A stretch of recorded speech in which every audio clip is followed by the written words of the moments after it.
జగిత్యాల జిల్లాలో ఆర్టీసీ బస్సులు మోతాదుకు మించి ప్రయాణికులతో కిక్కిరిసి నడుస్తున్నాయి. ఒక్కో బస్సులో సుమారు 150 మందికి పైగా ప్రయాణికులు ప్రయాణిస్తున్నారు. దీంతో బస్సులో శ్వాస ఆడక ఇద్దరు యువతులు సొమ్మసిల్లి పడిపోయారు. బస్సుల సంఖ్య పెంచాలని ప్రయాణికులు డిమాండ్ చేస్తున్నారు. దసరా సెలవుల కారణంగా బస్సుల్లో రద్దీ ఒక్కసారిగా పెరిగిపోయింది.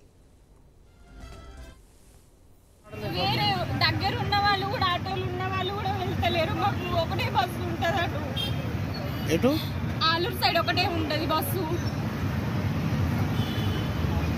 సందర్భంలో కూడా ఒక 2 బస్సులు వస్తే బాగుంటుంది కదా. ఇది రూరల్ విలేజ్ కాబట్టి ఇక్కడికి బస్ ఫెసిలిటీ ఒకటే ఉంది కాబట్టి ఈ సందర్భంలో ఇంకొకటి వేస్తే బాగుంటుంది. ఎందుకంటే బాగా ఇబ్బంది పడుతుంది. పిల్లలు హాస్టల్ నుండి బస్సులో ఎంతమంది ఉన్నారు? దాదాపు 200 వరకు ఉండొచ్చు.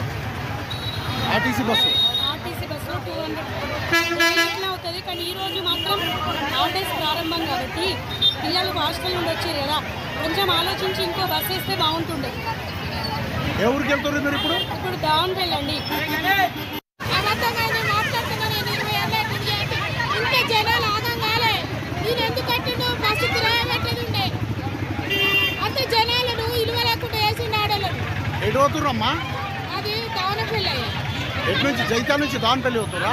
డ్యూటీ చేస్తాం మేము హాస్పిటల్. ఇంత జనాల చూడలే, దమ్ము వెళ్తలేదు మాకు. 2 బస్సులు అయితే ఏమవుతుంది? దావనపల్లి అట్లా ధర్మేశ్వర రంగపడ నవనూరుకి ఒక్క బస్సు. డ్రైవర్ కూడా దమ్ము వెళ్తలేదు. డ్రైవర్ కండక్టర్ కూడా